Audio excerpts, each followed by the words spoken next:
Hi everyone. இன்றைக்கி நம்ம பார்க்க போகிற topic spectrum a brief history and modern இந்தியாவில் சாப்டர் 4 ஆங்கிலேயர்களின் வெற்றிக்கு முன்னதாக இந்தியா. நாம் போன வீடியோவில் சாப்டர் 3 இந்தியாவில் ஐரோப்பியர்களின் வருகையை பற்றி பார்த்தோம். அந்த வீடியோவோட லிங்க் டிஸ்கிரிப்ஷனில் கொடுத்துருக்கேன்.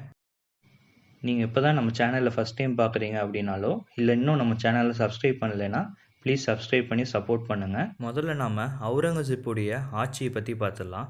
அவுரங்கசீப்புடைய ஆட்சி தான் இந்தியாவில் முகலாய ஆட்சியின் முடிவுக்கான ஆரம்பமாக இருந்துச்சு. அவருடைய தவறான கொள்கைகள் மாநில ஸ்திரத்தன்மையே பலவீனப்படுத்திடுச்சு.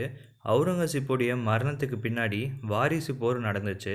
அதை தொடர்ந்து பலவீனமான ஆட்சியாளர்கள் ஆட்சி செய்து வந்தாங்க. அவுரங்கசீப்பை தொடர்ந்து வந்தவர் முகமது ஷா. இவர் 29 ஆண்டுகள் ஆட்சி செய்திருக்காரு. அதாவது 1719 தொடங்கி 1748 வரைக்கும் ஆட்சி செஞ்சுருக்காரு. இவர் ஒரு திறமையற்ற ஆட்சியாளர். இவருடைய காலத்தில் பல சுதந்திர மாநிலங்கள் நிறுவப்பட்டுச்சு.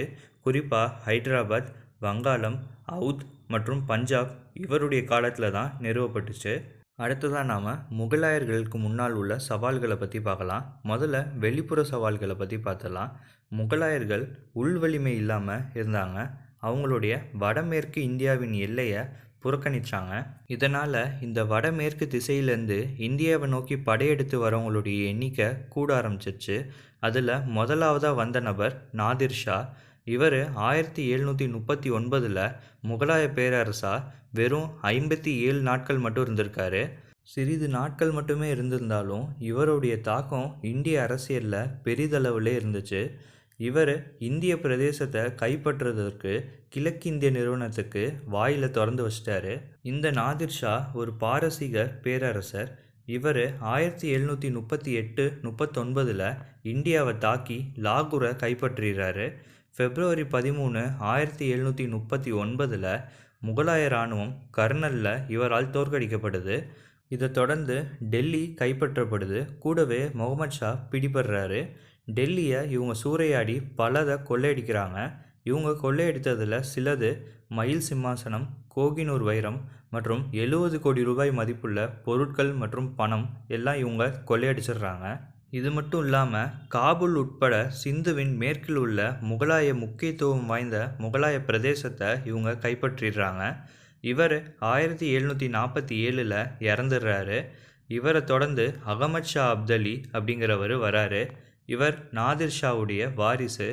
இவர் இந்தியாவில் 1748 1767 வரைக்கும் படையெடுத்து வராரு. இவர் முகலாயர்களை ரொம்பவே துன்புறுத்துறாரு. இவருடைய துன்புறுத்தலை தாங்க முடியாத முகலாயர்கள் 1751-52 பஞ்சாப்பை அவரிடம் ஒப்படைக்கிறாங்க.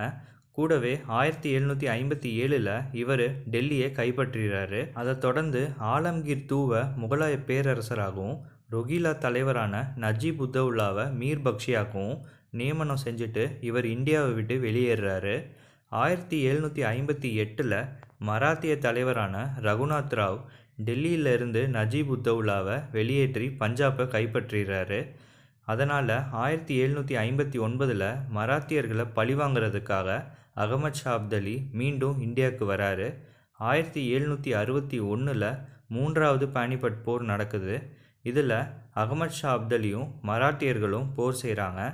இதில் அகமது ஷா அப்தலி வெற்றி பெற்று மராத்தியர்களுடைய இந்தியாவை ஆளும் கனவை தகர்த்தெறிகிறாரு. 1767 இந்தியா மீதான இவருடைய கடைசி படையெடுப்பு நடைபெறுது. நாம் அடுத்த வீடியோவில் முகலாயர்களின் உள் சவால்களை பற்றி பார்க்கலாம்.